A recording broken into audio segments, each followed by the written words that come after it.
Osaka University boasted one of the most extensive library collections in the country, drawing scholars and students alike to its prestigious halls. Yet beneath its grandeur lay a dark secret that few dared to speak of. Rumors whispered of a hidden section of the library known as the Dark Night, where forbidden knowledge and ancient tomes were kept under lock and key. Curiosity led Karina, a freshman at Osaka, to seek out the elusive section despite warnings from her peers. Late one night, Karina ventured into the depths of the library, following a trail of flickering lights and echoing whispers. As she entered the dark night, she felt a chill run down her spine, the air thick with the scent of decay. Among the dusty shelves, Karina discovered a tome bound in black leather, its pages adorned with strange symbols and sigils. Ignoring the warnings etched into its cover, she began to read aloud from its pages, unaware of the dark forces she was about to unleash. Suddenly, the shadows around her began to stir, coalescing into sinister shapes that loomed over her like specters of the night. Terrified, Karina tried to flee but found herself trapped within the dark night, the walls closing in around her. Desperate for escape, Karina searched for a way out, stumbling upon a hidden chamber concealed behind a tapestry. Inside, she found a mirror adorned with ancient runes, its surface shimmering with an otherworldly glow. With no other options left, Karina reached out and touched the mirror, hoping it would transport her to safety. To her astonishment, the mirror rippled like water, and she found herself standing outside Osaka University, the shadowed stacks disappearing into thin air behind her. Shaken but alive, Karina vowed never to speak of her harrowing ordeal, knowing that some secrets were better left buried in the darkness.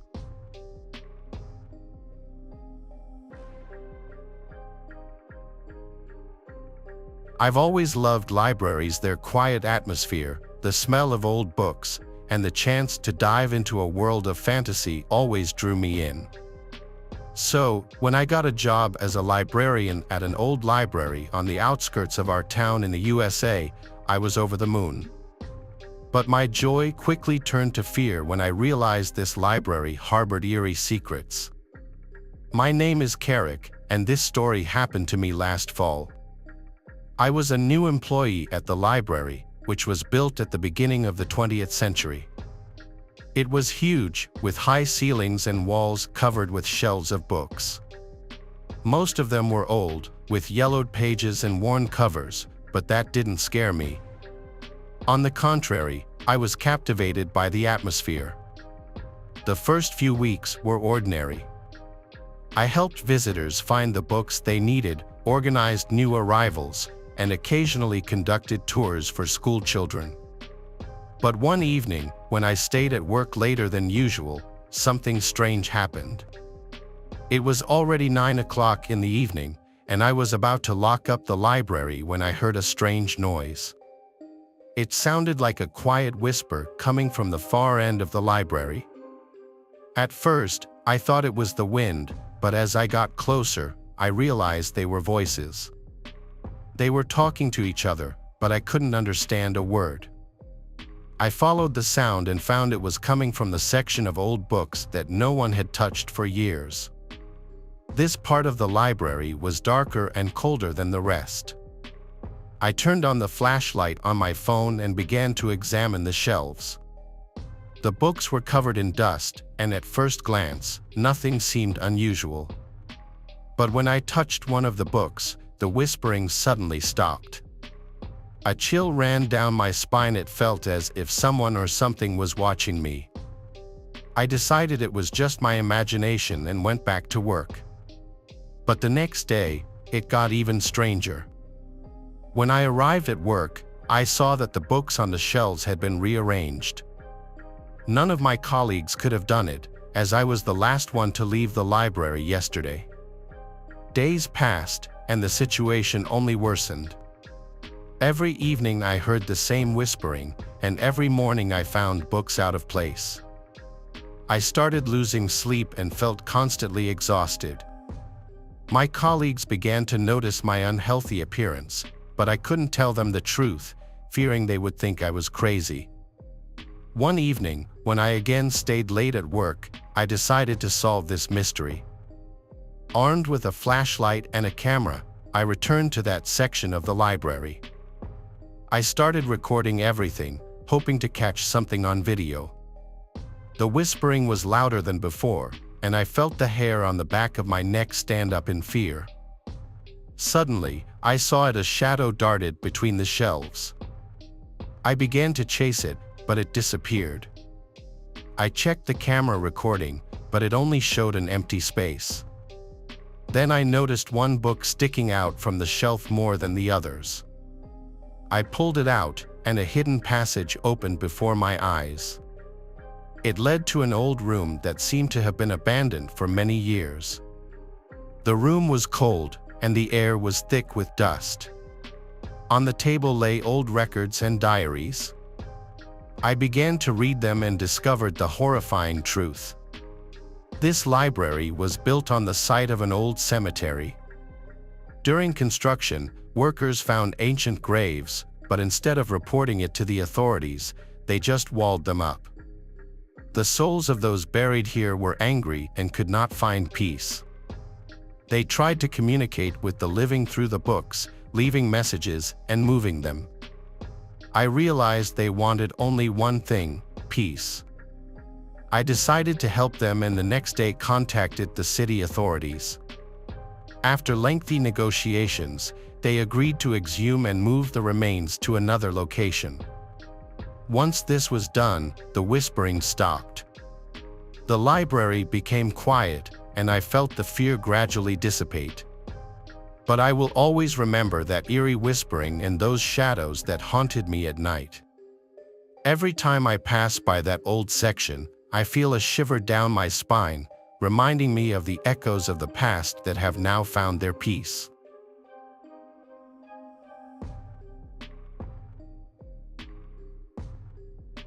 My name is Lucas.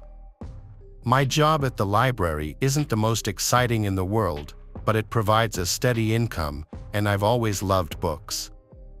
However, recent events have made me rethink my feelings about this place. It all started a few weeks ago when I received a call from our library director, Mr. Tom. He asked me to stay late to help with the inventory of new arrivals. The library was old, with massive wooden shelves and heavy velvet curtains on the windows. It was always a bit gloomy, even during the day. When I arrived in the evening, Mr. Tom was already there. He seemed a bit nervous, but I didn't pay much attention to it. We were sorting books onto the shelves, checking lists, and talking about various small things. It seemed like it would be an ordinary night. Around midnight, Mr. Tom decided to leave, leaving me alone. I continued working when I suddenly heard a faint rustling sound somewhere between the shelves. At first, I thought it was a mouse, but the sound repeated, becoming louder and clearer. I felt a slight chill down my spine but decided to ignore it. As I continued working, I noticed the lights in the library began to flicker. The bulbs would dim and then brighten again, creating a strange and eerie atmosphere. I grabbed a flashlight and decided to check if everything was all right with the electricity. Walking through the rows of shelves, I didn't find anything suspicious, but the rustling didn't stop. It seemed to follow me. Returning to my desk, I noticed that one of the books I had just placed on the shelf was again on the floor. It was an old dusty book that seemed like no one had opened it in years. I picked it up and opened the first page. It had the author's name, but the ink had somehow blurred, making the letters indecipherable. Suddenly, I heard a voice, quiet and whispering. "Who's there?" I shouted, trying to hide my anxiety. No one answered, but the rustling grew louder and came closer to me. I felt my heart beat faster and decided it was best to check the entire library. Maybe it was just a trick of light and shadows, or maybe someone decided to prank me. Walking between the shelves, I felt the walls closing in around me. The space was becoming narrower and darker. I tried to find the source of the sound, but it seemed omnipresent. A shadow I saw out of the corner of my eye made me freeze in place. I turned around but saw nothing. At that moment, when I returned to my desk, the lights went out again. Only the beam of my flashlight pierced the thick darkness. I felt a cold breath on my neck. Something or someone was here with me. I quickly dialed Mr. Tom's number, but the call wouldn't go through. Panic began to take hold of me. Deciding that the best thing would be to leave the library and come back in the morning, I moved toward the exit, but the doors were locked. I distinctly remembered not locking them. While searching for the key, I heard the whisper again. This time it was clearer and more distinct. "You shouldn't have opened that book," the voice said. I turned and saw a shadow on the wall moving towards me. I tried to open the door, but it wouldn't budge. The light from the flashlight suddenly went out, leaving me in complete darkness. "Do you know why this library is empty at night?" whispered the voice ever closer. "This place is cursed." I felt something cold and sticky touch my hand. I tried to fight it off, but my movements were paralyzed. The feeling of helplessness and fear overwhelmed me completely. When I finally found the key, I managed to open the door and ran outside. The cold night wind bit my face, but I was glad to be out. I looked back and saw the library standing quietly and darkly, as if nothing had happened. The next morning, I returned but didn't dare tell Mr. Tom about everything that had happened. He just looked at me suspiciously and said he no longer needed my help on night shifts. Since then, I no longer stay at the library at night, but sometimes when I walk past its doors, I feel something or someone watching me from the darkness between the shelves. And I know I will never forget that night when the shadows came to life.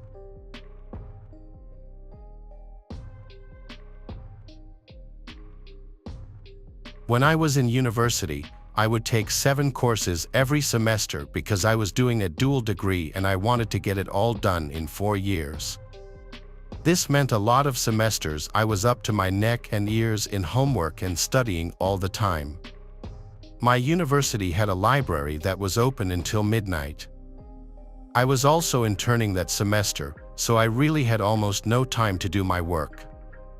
I still lived on campus at this point, and my suite mates could be very loud and distracting sometimes. This was a Wednesday night. I had 4 classes that day and my internship. I also had 2 exams the following day, so right after I finished up at my internship, I went straight to the library. Our campus library was very big. When I got there at 8:30 p.m., there were still a decent number of people everywhere, but from 9 to 10 o'clock, it quieted down a lot, and I was planning on being there until 12 o'clock, studying for my 2 exams the next day. Around 10 o'clock, most people were gone, but there were still some around. I was sitting at one of the tables sandwiched between 2 bookshelves on either side, so it was a little more private and secluded where I was sitting, with fewer distractions. By 11 o'clock, some guy who looked to be in his upper 20s came into the section past one of the multiple empty tables and came to mine, where he sat down diagonally across from me at the table. I looked up, and he looked back at me and smiled as he was setting his books down. I looked back down and just tried to focus on my studying and not wonder too much why he decided to sit at my table. I was going through the slides to study on my laptop when the guy at my table said, "Excuse me," then asked me if I, by chance, was taking a specific economics course. I politely told him, "No, sorry," hoping that would be the end of it. But then he started explaining why he asked that, because his professor gives pop quizzes every day. I said, Wow, that really sucks. Then I tried to go back to studying. Mentally, my mind wasn't completely into the material anymore. Now I was distracted by the presence of this man who I had a feeling was going to keep trying to talk to me. I looked up from my laptop screen and saw that man looking at me, smiling with his lips. I looked back down at my laptop, contemplating getting up and moving elsewhere or just leaving. He then asked my name. I made up a name and said, Linda. He said, "You have such blue eyes, Linda." This was when I started to wonder if this man was really here to study or creep on women, and the fact that he looked like he was almost 30 didn't help. I asked him what the name of his economics professor was. He took a second, then said, "Professor Luis." I asked if he knew the first name. He shook his head, no. I went straight to web and looked up any professors with the last name Luis at our school. Only one came up, a calculus professor whose last reviews were left years ago. I decided to get up and go ask the security worker at the front door for help. As I got up, I felt the stare of that man at the table watching me walk over to the security worker and tell him that this man was creeping me out, and I don't think he's a student. The security worker walked back over with me and asked to see the man's student ID. He started looking through his wallet, then his pockets, and then he said he must have left it at his dorm. The security worker then asked what dorm building he's in. The guy was clearly lying because he didn't know what to say and eventually just said, "I honestly don't remember what it's called." The security worker walked him out of the library and came back and told me to just be careful while walking back to my dorm. I thanked him. The whole rest of the time at the library, my mind was so distracted just thinking about what a creep that guy was. I did my best to keep studying, and around 12, I knew it was time to wrap it up so I could get some sleep. I packed up and left through the same way the security guard escorted that man out. He wasn't standing there at that moment. I don't know where he went. I started walking through the basically deserted campus. No one walks around that late on a Monday to Wednesday night. That's why eventually, when I was nearing my dorm building and I heard at least one loud sound of a shoe hitting the concrete behind me, I turned around but saw no one there. I knew for a fact I heard a footstep, though. I started to run now, which may have been a mistake because the second I started to run, which was made more difficult because of my backpack, I heard running footsteps behind me. I turned and saw that man from the library sprinting towards me. I screamed at the top of my lungs, but only for a second before I was tackled to the ground and had a hand over my mouth. He kept threatening me, saying, "You better shut up or I'll kill you." I genuinely thought my life was about to end. I was trying to call out for help still, but it was muffled by his hand. He then got to his feet and started to drag me by the throat out of sight of the main walkways.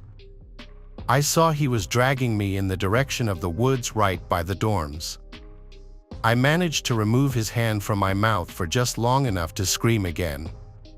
It was enough to get the attention of these two guys who came running over, yelling, "Hey, stop," at my kidnapper. The man let go of me and started running off towards the woods. The two guys came over to me, and I'm sure they were asking me if I was okay and whatnot, but I blocked all noise out for a few moments as I was in total shock. I completely let my emotions out and started bawling my eyes out. The two guys called university police, and I did my best to keep myself together and explain. We went to the library to ask the security worker for his description of the man as well. It matched my description of the man. The police were also able to use the footage from the library cameras to get a clear picture of the man's face. The picture was sent out to all students' phones, emails, and the school website. That same night, there was an anonymous tip that the man was at a late-night dive bar down the road from the school. The police arrived at the bar and arrested him. The level of trauma this induced on me was incredible. I can't even imagine the trauma for those who weren't as lucky as me in situations like this.